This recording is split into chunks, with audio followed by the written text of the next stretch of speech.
సంక్రాంతికి టాలీవుడ్లో అదిరిపోయే ఫైట్కు రంగం సిద్ధమవుతోంది.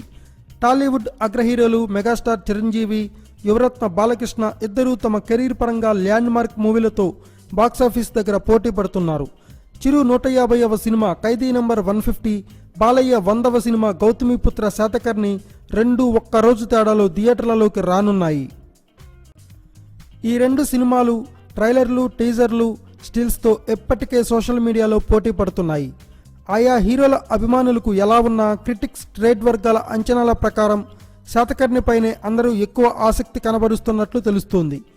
ఈ రెండు సినిమాలు రిలీజ్ అయ్యాక జయాపజయాలు, కలెక్షన్లు, ప్రీ రిలీజ్ బిజినెస్ సంగతి ఎలా ఉన్నా సగటు సినీ అభిమాని సైతం శాతకర్ణి స్టోరీ ఎలా ఉంటుంది, దర్శకుడు క్రిష్ దానిని ఎలా ప్రజెంట్ చేశాడనే అంశం మీదే ఎక్కువ ఆసక్తి కనబరుస్తున్నారు.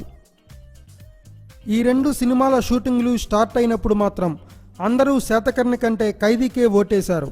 చిరు 10 సంవత్సరాల తర్వాత నటిస్తున్న సినిమా కావడంతో పాటు కోలీవుడ్ హిట్ మూవీ కత్తి అనగానే కాస్త శాతకర్ణి కంటే మొగ్గుగా అంచనాలు ఉన్నాయి.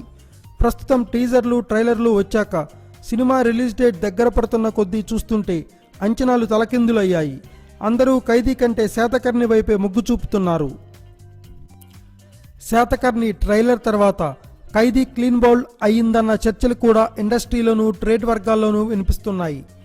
ఇలాంటి హిస్టారికల్ మూవీని క్రిష్ కేవలం 8 నెలల్లో ఇంత క్వాలిటీతో తెరకెక్కించిన తీరుకు అందరూ ఫిదా అవుతున్నారు. ఈ టీజర్ ఎనానిమస్ హిట్ టాక్ సొంతం చేసుకుంది. చిరు ఖైదీ నంబర్ టీజర్లో చెప్పిన డైలాగ్స్ చేస్తా, చూస్తా, కోస్తా ఎప్పుడో పాత సినిమాల డైలాగ్స్ను తలపిస్తున్నాయన్న చర్చ కూడా నడుస్తోంది. ఖైదీ పాత చింతకాయ పచ్చడి సినిమాను తలపించేలా ఉందన్న గుసగుసలు కూడా బయటకు పొక్కేశాయి.